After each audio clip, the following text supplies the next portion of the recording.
Welcome everyone to my Field of Glory 2 post-game analysis for the 2017 Holiday Tournament, Round 1, which is between the Romans and the Seleucids. This will be the first video in a series of videos I'll be doing where instead of just producing an after-action report where we describe the events of the game, I hope to be doing some serious analysis work in terms of mistakes my opponents made, as well as the ones I made and the losses I suffered, both in the tournament and I'm sure in the losses I'll receive in the league coming up. The goal is to go over everything starting from army selection, the units selected, the terrain that the game was fought over, as well as any critical turning points in the game and maybe flaws in the strategies that were pursued.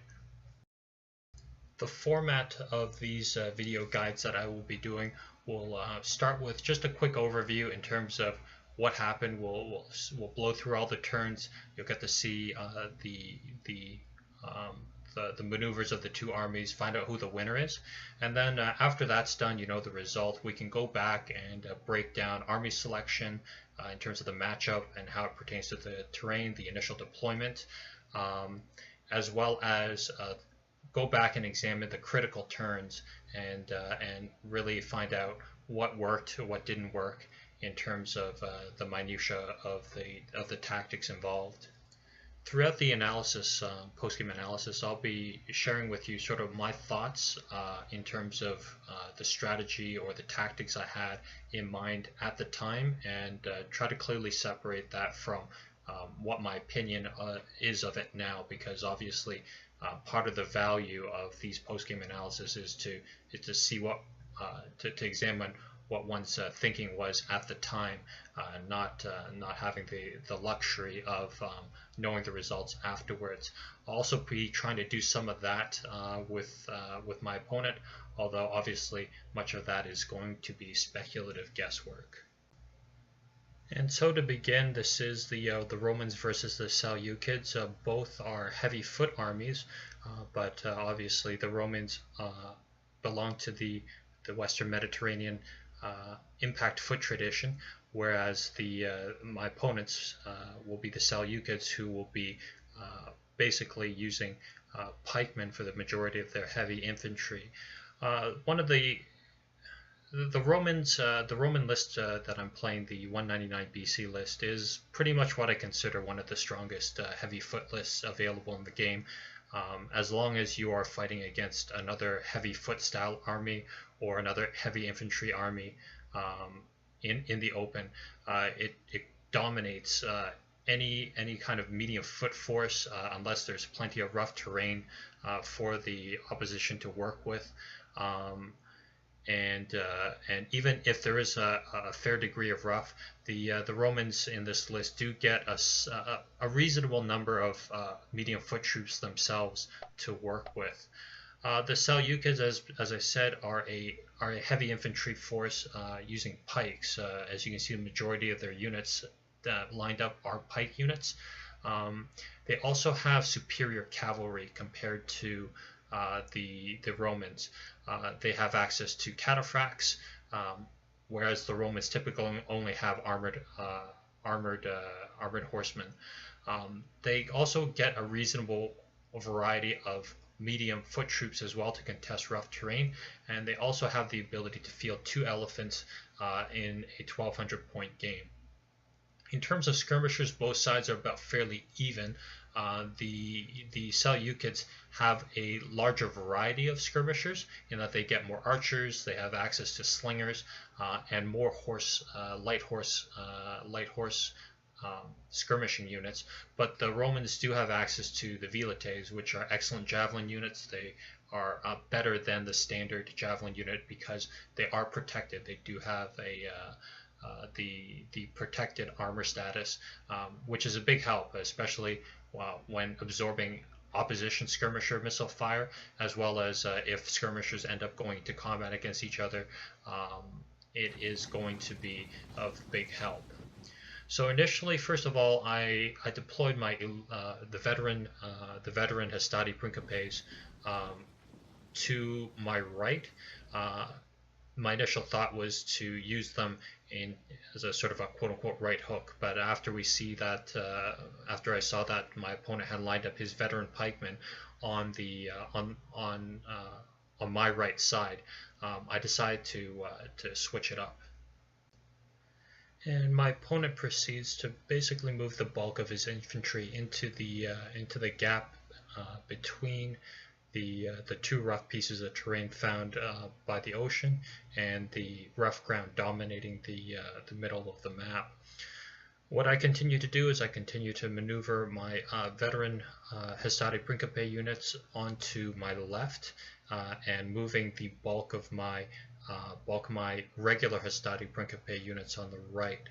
I'm a big believer in getting the matchups you want in the game, and so typically, unless there's a dominating piece of terrain in the middle that I'm going to race to try to get advantage of, I will deploy a few squares back from the very front, so that I have time to make adjustments to my lineup if time permits. In this particular scenario, what I want to do is I want to throw the veteran Hastati Principe units. Those are the guys dressed in red, and I want them fighting against the weaker pike units, the regular pike units that you see on the left. If you look on the top right now, you'll see two pike blocks that are lighter in color. Those are the veteran pikeman units, and I've never been a big fan in terms of trying to go in for like a best versus best matchup. I always, when I sort of play games, I always try to look for ways where I can use my best troops and beat up opposition that can't fight back fairly, so to speak. Okay, and my opponent is going to continue to funnel his heavy troops into the gap between the two pieces of rough terrain. He's currently got his four units of medium foot troops split up, and it looks like he wants to try to control both sides, both sections of rough terrain. But fortunately, my plan was never to try to contest both sides, so I had all three of my medium foot units on the right side, and that for me creates a situation where I feel I can take over this light patch of this square patch of rough ground in the middle, given that I have superior numbers of skirmishers in the area, as well as superior numbers of medium foot I can bring to fight for that piece of medium terrain. That should allow me to, the plan was to allow that section of terrain to protect my veteran Hastati Principe units, the flank, so that they can't get flanked, and also pose a problem for the enemy pike units, in that the medium units, my medium foot units, once they clear out the rough ground, can then present a flanking threat on his main pike line. Meanwhile, the rest of the army is going to move to my right, and we're going to try to use the regular Hastati Principes to tie up his veteran pikes, which are deployed on opposite my right side. I also devote an elephant to it, since it appears that his cavalry, his two cataphract units, are going to be on my right side. I begin my attack on the rough ground, and I get fortunate. I catch one of his skirmishers with a bad fleeing roll, charge him in the rear. That causes a chain panic onto a second skirmisher unit, and in one blow he's going to lose all skirmish control of the rough patch. That allows me to comfortably bring up the rest of my medium foot right into the rough patch area. In the meantime, the rest of the army, the regular Hastati Principes, my one elephant unit, as well as my Triaria, are going to be racing towards the far end of the map. The goal here is to make sure that I can outflank his veteran pike line should they continue to push down south towards my position, and that it creates a problem. If he wants to continue past the point where he is, as you can see, there's only 2 medium foot units to support the flank so far, and 1 elephant. So if he tries to attack really quickly and stop me from to try to slow down or stop my attack on his regular pike units by my veterans, he's going to have to pit the Thureophori and the Thracians against my excellent impact foot out in the open, or risk having his pike line be flanked. The following turn opens up, and our opponent is going to try to harass my main line and do what he can to protect, or at least delay my ability to take the rough patch of ground. He's also going to try to divert my attention with his 3 light horse skirmisher units. What follows next is a bit unexpected. He pivots his pike line and moves an elephant to the flank, but doesn't bring the 2 medium foot units into support. I end up moving my skirmishers behind the lone medium foot unit that he has left, and we try to break him with some impact foot. Doesn't quite go away, despite the fact that we did have a pretty large POA advantage, but given we got lucky earlier with the skirmishers, it's really not too much to complain about. Since the Scudiari are already in combat, we're also going to send the Thureophori in to make sure that we can use our combat strength modifiers to push them out. In the meantime, I'm going to pivot the rest of my impact foot line and make sure we don't get flanked here. I also push a general up. I briefly toy with the idea of being the aggressor, but instead, given the fact that he hasn't moved either cataphract in support of his attack, his sort of wheel movement attack, I'm going to instead make a flanking attack on my own here, and begin to set up a big flank using the regular Hastati Principe units. I make sure I also leave an open lane for the elephant to get engaged. The final decision on the turn is whether to go ahead and move the cavalry and to essentially start a double envelopment of his entire army, or to leave them behind to try to keep his light horse in check. But the ability to completely clear the rough potentially next turn is too good to pass up. With the board essentially set, there's not much else left for him to do but to commit to his plan, which is to shove his pikes forward, as well as the 1 elephant he did commit to this sector of the battlefield. While the elephant does score a win, it's not enough to break the Roman legionaries. His lone Thureophori unit that he has left on my left side also tries to engage, but it's not enough to force me out, and there's nothing he can do at this point to stop his Thurokatai unit from being flanked by the cavalry. I then follow it up immediately by charging the flank of the Thurokatai unit, causing it to drop a couple of cohesion levels, and an attack by the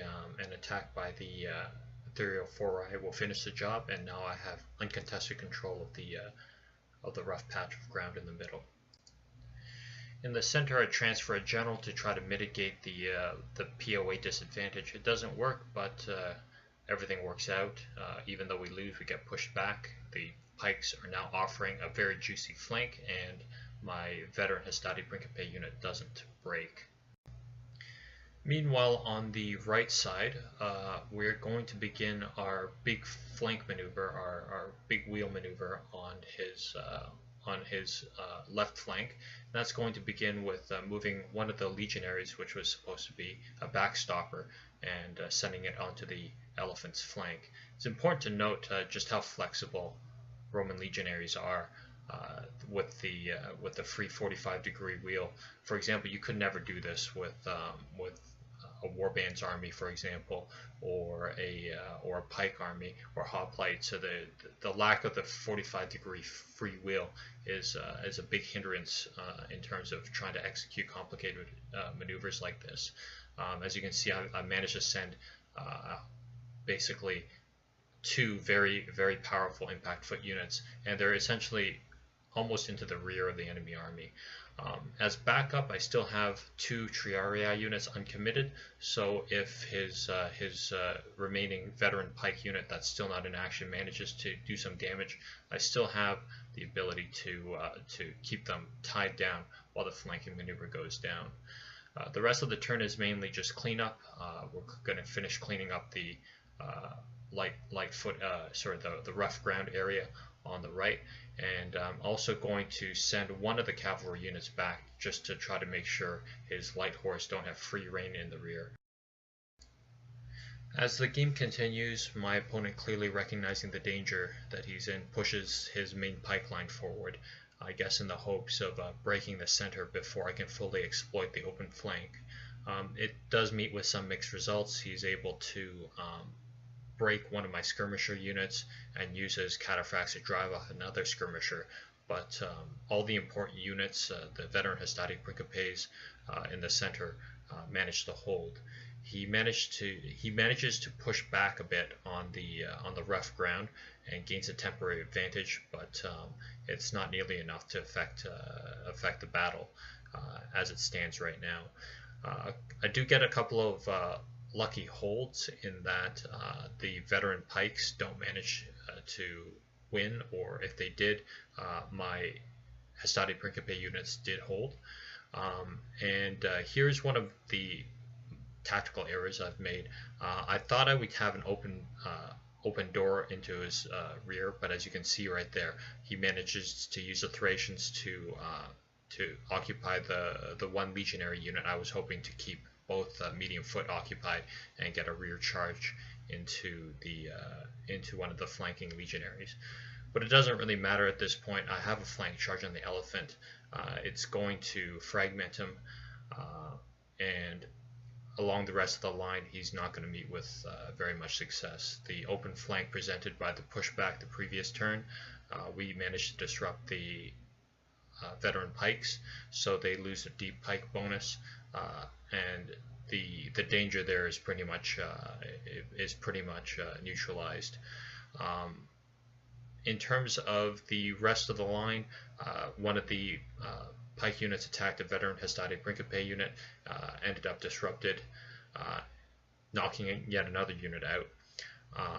And while we resolve the combat up on the right side, the elephant's going to finish breaking his elephant and proceed on a rear charge on the last remaining steady veteran pike unit, eliminating that unit in terms of a major threat as well. On the left side, we use a cavalry that we turned around to try to drive off a couple of horsemen, so that they can't continuously get free rear charges into my main infantry line. Typically, light horse aren't that dangerous in that situation, but you never know. They could get a win, and then you could get an unlucky dice roll and end up getting disrupted. I kind of get greedy here, sending the skirmishers forward to try to pick off another set of opposing skirmishers. I'm going to end up paying for it.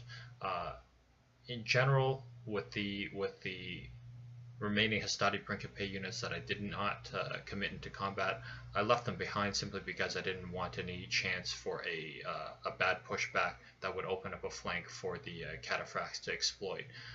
So I was okay playing a bit passive in the middle, since the flank attack had gone so well. With all the major threats in the middle neutralized, there was really no point keeping the Triarii out of combat, so I decided to send them in and try to get a chance at breaking the veteran pike unit sooner rather than later as well.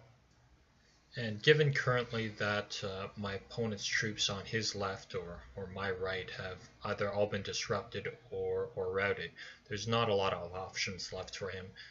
The center of the line still has to face off against the veteran Hastati Principe units, and they're not going to have a lot of success, unfortunately, for my opponent. And the cataphracts, unfortunately, are not in a position either to really affect much in the center of the line. My opponents do get some holds on the extreme, his left, what's left of his left flank, but his last remaining medium foot unit in the rough has now disappeared. On my turn, there's not much to analyze on this one. As you can see, there's not much worse than having an angry elephant run down the flank of your line, routing unit after unit along the way. On the left side, I do get greedy. My opponent's put his pikes into square formation, but at this point, I pretty much feel the game has been won, and I'm just trying to run at the score. It nearly cost me a 304i unit, as you can see coming up. It's gonna bounce right off the pikes, but well, that's a risk you take if you try to run up the score.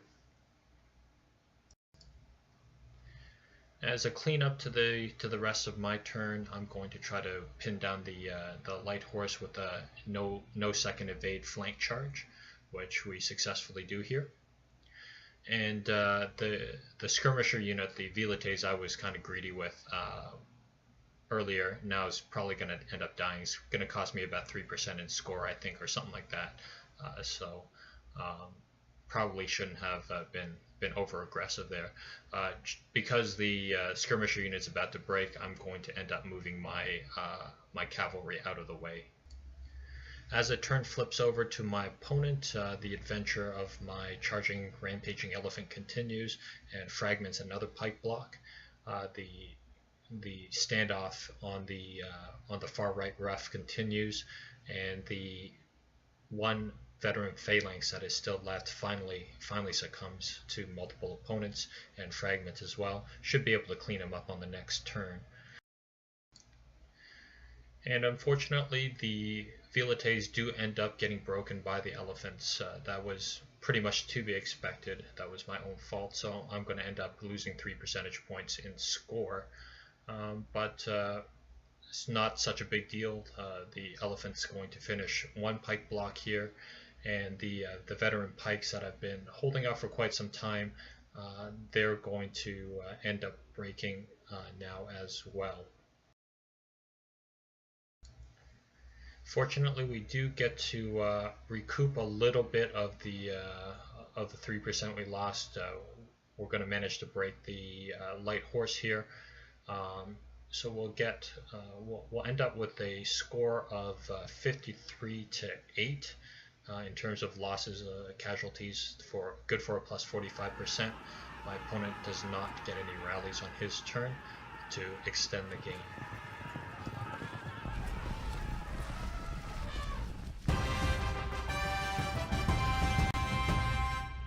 And with the game now complete, we're going to go back and analyze some important topics. The first being force selection. In most games, tournament games, or games that I'm in sort of this quote-unquote try-hard mode, I do typically spend quite a bit of time in force selection, typically at least 10, 15, sometimes up to 20 minutes, examining the terrain and then figuring out the best picks available to me. I feel this is a very important part of the game if you're competitive, because you don't get second chances here. You can misdeploy, you can fix that, given if you have enough time. You can misread the terrain and adjust your strategy accordingly. But once you hit the accept button on force select, there's essentially no going back. So this is one area that I feel is extremely important. And with force selection, not only do you have to take into account the units that are available to you and the terrain that you're being presented, but you also have to keep in mind the force selection that's available to your opponent. So knowledge of your opponent's army is also very important. Typically in this stage of the game, I have a separate window open where I have pulled up the opposition opposition army list as well, and try to figure out what he would pick against me in this given terrain, and make sure that I'm not trying to pick units in a blind vacuum. I have to take into account the units he's going to bring as well. One way you can do this is to simply take a screenshot, like open up in the multiplayer menu. You can open up a new challenge and just select the army that you're going to be facing against, and then you can pull up the army list so that you know exactly what's available to your opponent. The Seleucid army that I will be facing is what I consider a heavy foot army, but they are significantly more balanced in what they bring.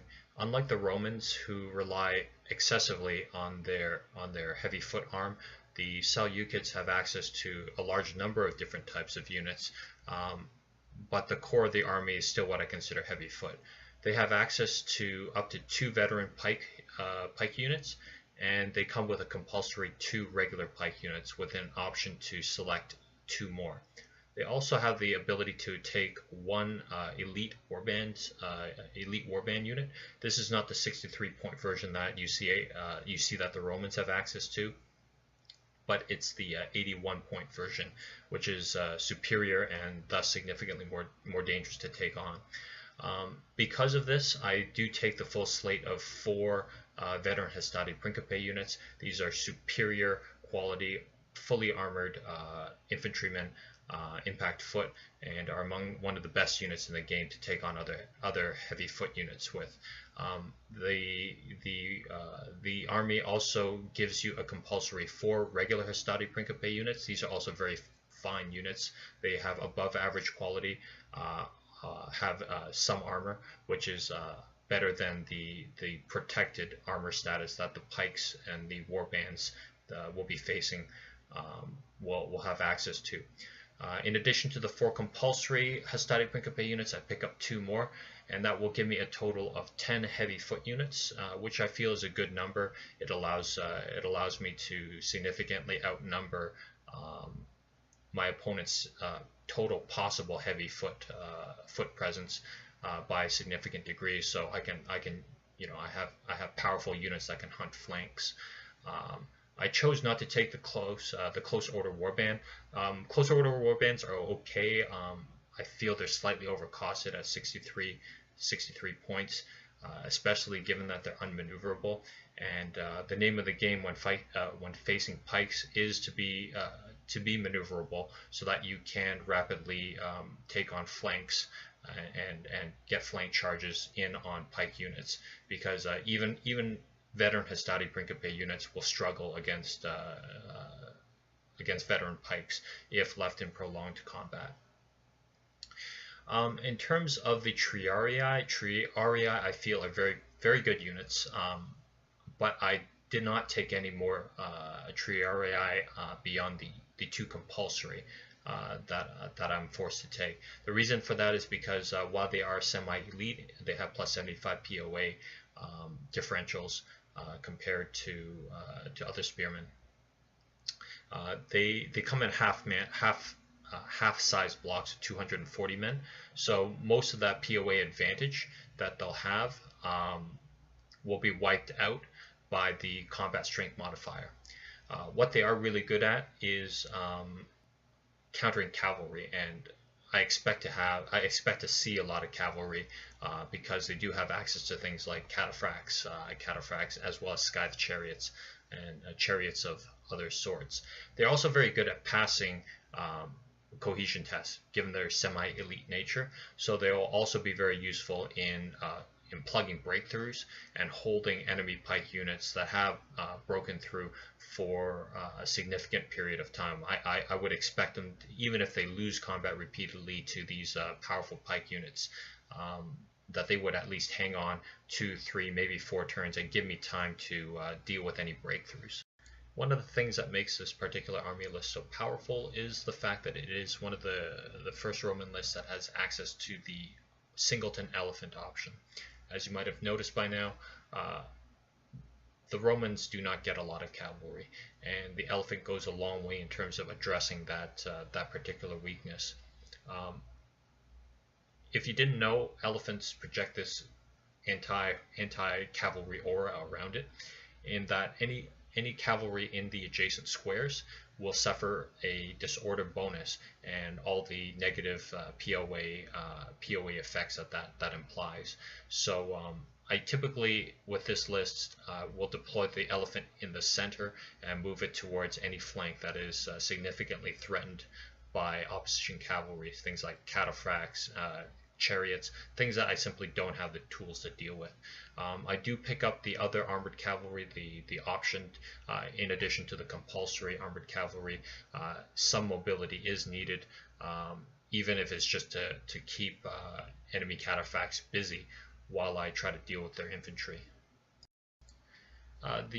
Moving on to the medium foot units, the Spanish Scudieri, in my opinion, is a no-brainer pick. At 42 points, it's essentially like a medium foot version of the Legionaries. It is an impact foot unit and gets a plus 200 POA on impact. The Seleucids get access to 3 spearmen units. These are the Singleton Thoracatai and 2 Thureophorai. They also have access to a Thracian unit and an irregular foot unit, and the Spanish Scudieri dominates the impact phase against all of these units. The Spanish Scudieri aren't going to just walk over my opposition's medium foot units, but it will be very uncomfortable for them to face the prospect of a charge from Spanish Scudieri. I also pick up both Thureophorais. At 42 points, they are, for me, a contender for the best pound-for-pound unit in the game so far. They are medium foot, meaning that they can operate in rough terrain with no penalty. They're also offensive spears, so that means it's 100 POA versus almost everything across the board. Basically, they can stand up to everything my opponent, like all medium foot units that my opponent can throw at me. They're also very useful on the flank. If they end up in the open, they're useful as flank guard against cavalry. Given that I have a shortage of cavalry, even with the elephant, you're going to need some sort of spearmen to hold back the possibility of them going like a very cavalry heavy force, and Thureophorai excel at that. I don't pick up any Italian foot or irregular foot. First of all, irregular foot is just an awful unit. Do not pick any of these unless you absolutely have to.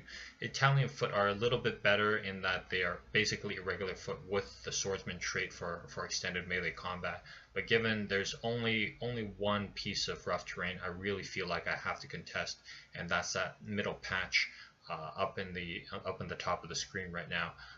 I felt it was not really worth my time spending points picking up those two options.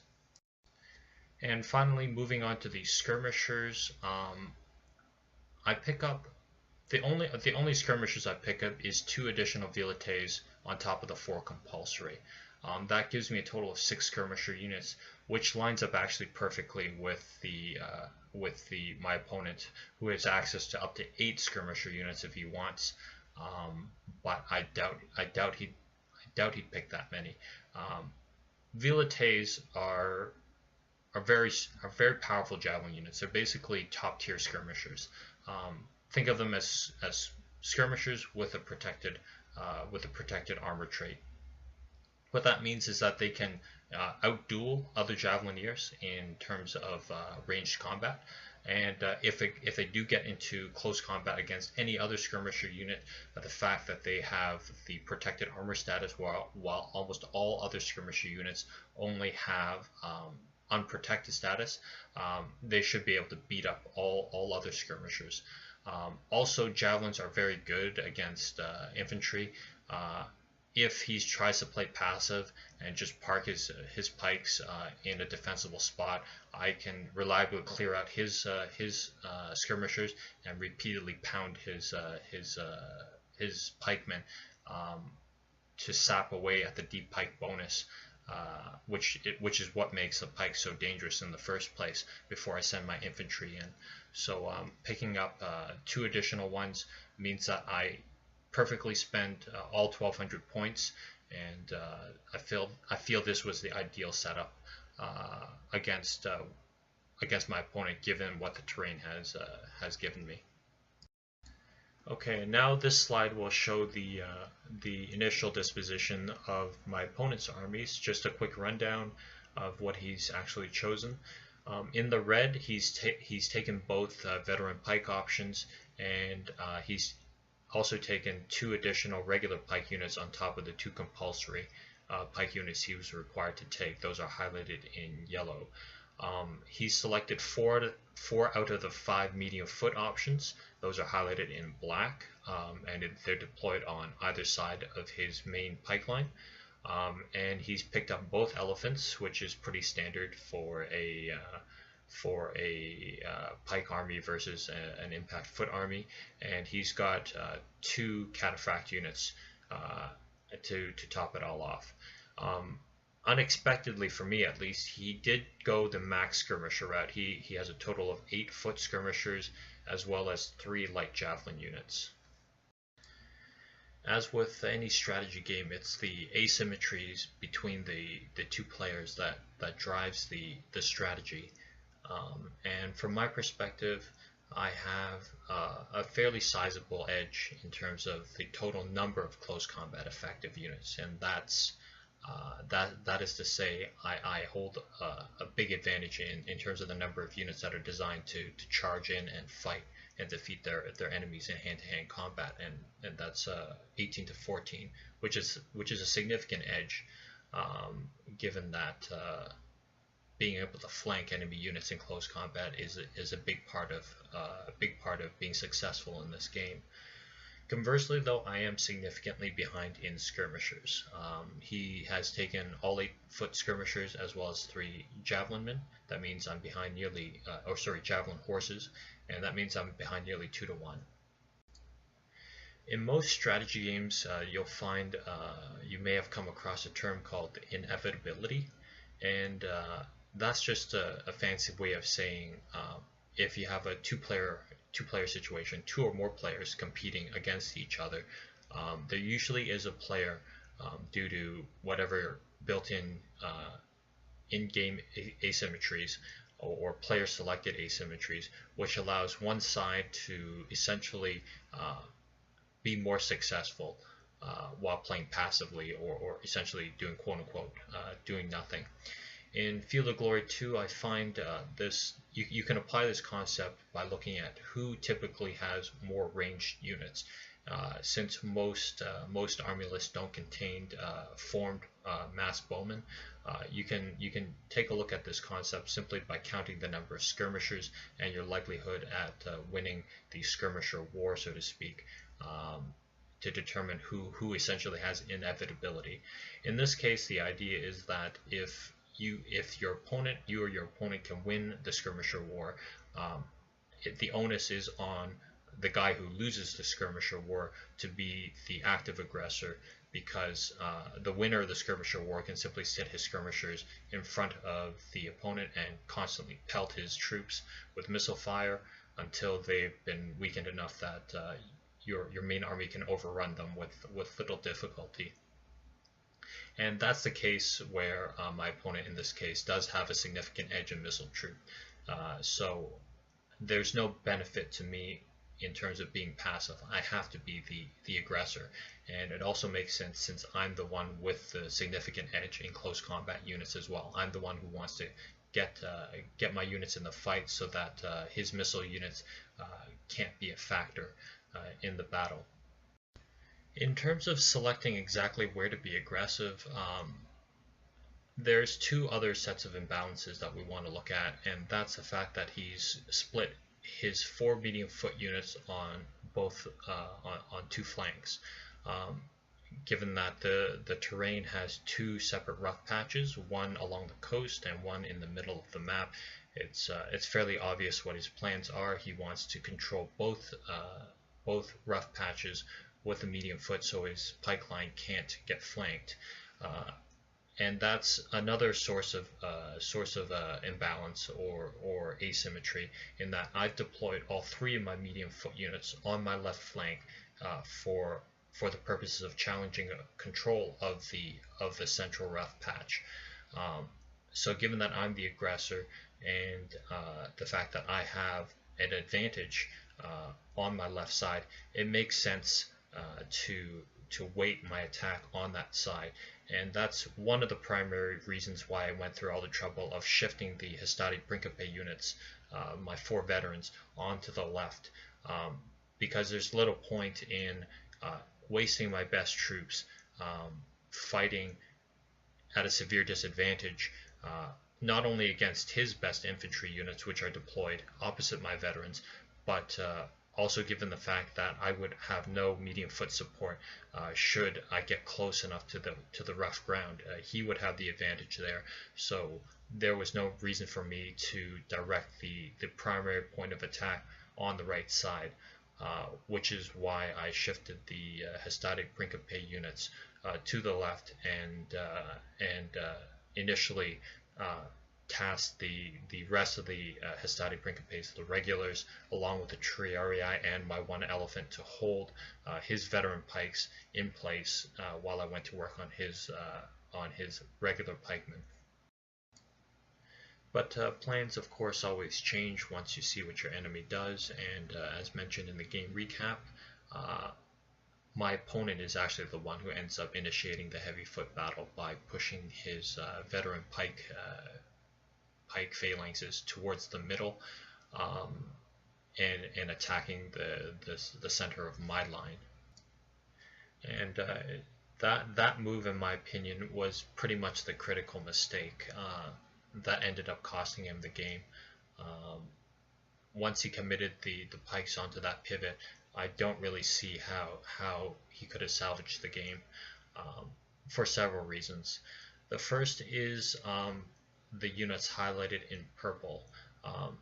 They are the 2 cataphract units with generals attached to them, no less, along with one of his 2 elephants.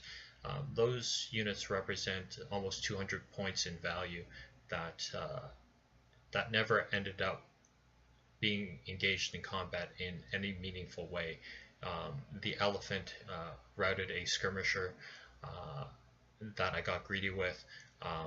The cataphract, one of the cataphracts, arrived at the center of the line well after the matter had been settled, and the topmost cataphract actually never got a chance to fight at all, if I recall correctly. And that's simply just too many points in value to be wasted if you wanted to win. If you want to take a look at the converse, like take a look at my line, you can see that almost every unit that I have is either in combat, threatening to flank his units, or they are ready to move into combat to support the line within one turn's notice. And the units highlighted in purple clearly aren't. In fact, the most passive unit I have is the 1 Triarii located at the very bottom of the screen, which I had sort of left as a deep reserve in case either one of the veteran pike units managed to break through. I could use it to zone them out and keep them occupied while the rest of my army did its work. The units highlighted in yellow have their points totals added up separately, just to go to show you how big of a material disadvantage he was at. Even if the medium foot units were actually in the right place to try to stop a flank unit. One can only really imagine how much differently the game would have played if any number of those purple units, the units highlighted in purple, were actually on the flank, that flank, ready to support his main attack. I think things definitely would have been much more difficult on my end. And he would have been able to mount a much more coherent defense against those 6 units that I ended up sending on his left. I hope this game serves as sort of a cautionary tale for future users of pike armies, especially with the the digital league coming up very shortly, starting in just a couple of days. Hopefully this game will help you avoid some of the nastier issues that are inherent with pike armies, given that they are very expensive units, they are very powerful units, but they are also very fragile units once they get flanked. Always make sure you have sufficient support for your pikes. Pikes in general, while powerful, do take longer than things like impact foot units to break their enemies. So there's more time for your opponent to exploit any kind of holes in your line, whereas with something like the Romans or any warband army, impact foot warband army, the fact that they have the extra -1 die roll modifier that they inflict on their opponent when they lose combat, especially impact, means that there's usually a lot less time for their opponent to exploit errors like this, since their units will be routing off the field relatively quickly. Pike armies don't have it nearly as easy. You might win the long grind, but if at any point in time while you're trying to grind out your opponents, something weird happens, like a weird pushback happens, or your flanks are not properly supported, things will definitely go downhill exceedingly quickly. Just to point out how I myself am not immune to these issues. On the mirror match of this round, a very similar issue happened to me, where I thought I had sufficient support for my own pike line, and all it took was one unexpected bad die roll to cause a pushback. It exposed one of my veteran pikes to some legionaries, and even though I had a lot of resources on hand to try to correct the issue, it nearly cost me the game. I ended up winning that game only by a score of like 61 to 59, or something ridiculously close like that. So one mistake with a pike army is all it takes to sink the ship, so to speak. So be on the lookout for those issues. And that's going to do it for this video. Coming up next, I've got for you the round 5 matchup between the Romans and the ancient Brits. Along with that video will be sort of a discussion on the topic of quote-unquote camping and passive play that has occasionally flared up on the Steam forum as well as the official forum.